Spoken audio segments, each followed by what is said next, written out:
He could have been caught in the middle. I would have no argument with that. He could be attached to one group and trying to maneuver to the other group and leave one group behind, and curry favor with Roosevelt, who was a rising star, as leaving Smith behind, who was a descending star. Absolutely possible.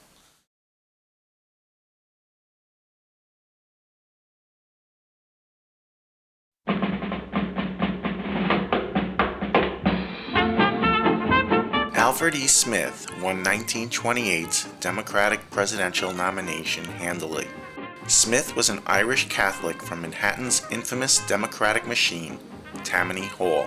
Tammany Hall got Al elected New York's governor 4 times.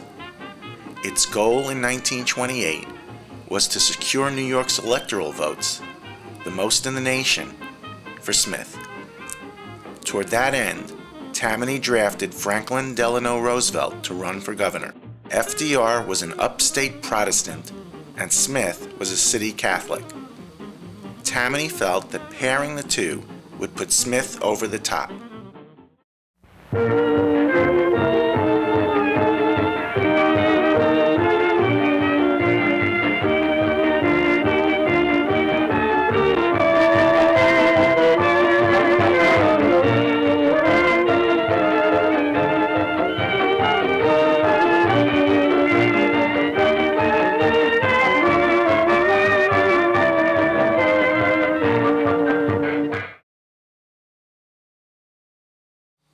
FDR got more total votes in New York than did Smith. Ultimately, Smith was done in by those who tarnished him as beholden to the Pope. Once Smith declared his retirement from politics, however, Tammany took advantage. New York City's mayor, Jimmy Walker, a regular Bo James, let Tammany's braves run amok. There were sewer graft charges against the Queensborough president. Manhattan's sheriff was thought to be stocking booze on 14th Street. A perfectly healthy city magistrate met his leader to fulfill his campaign pledge. He came out of the meeting dead. It was thought he didn't have enough money. Buying and selling judgeships paved Tammany's lawyers' paths to the chambers. Even Walker was accused of taking improper loans from a newspaper publisher. Walker's freewheeling bothered Smith, but Smith was more concerned with saving face. He was running for president in 1932. Smith figured that FDR owed him. FDR was only elected because Smith had him run. But FDR knew that it was Smith who needed him. That Smith didn't win New York was not FDR's fault. FDR campaigned hard for him. Still, Smith anticipated that FDR would keep him on as a senior advisor. But FDR ran well ahead of Smith in upstate Republican regions. To be elected president, FDR wouldn't engage Tammany Hall the way Smith did. Accordingly, the men in these home movies were FDR's transition team. All of them gave 100% of their time working in 1928 for a Smith-FDR sweep. They and others worked on both campaigns, some to the point of exhaustion.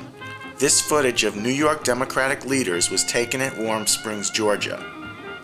FDR hosted legislative conferences soon after his election.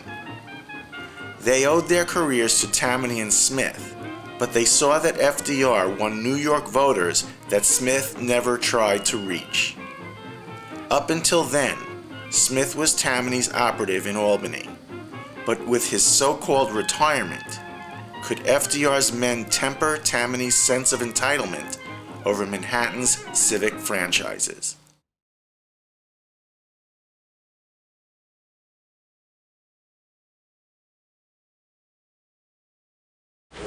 A toast.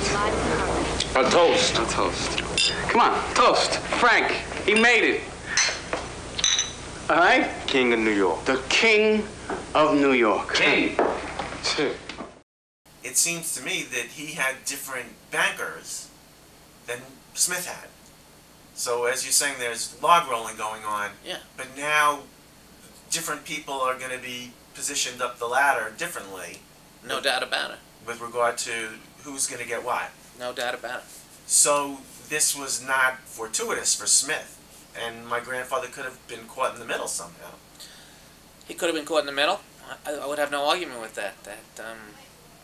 He could be attached to one group and trying to maneuver to the other group and leave one group behind, and curry favor with Roosevelt, who was a rising star, as leaving Smith behind, who was a descending star. Absolutely possible. He might have been trying to burn the candle at both ends. Absolutely possible. He might have been obliged to in his position as the Tammany's leader. He might have had to. It was an awkward position. Very awkward. And it was anybody caught between Smith and Roosevelt at that point. It was an awkward position.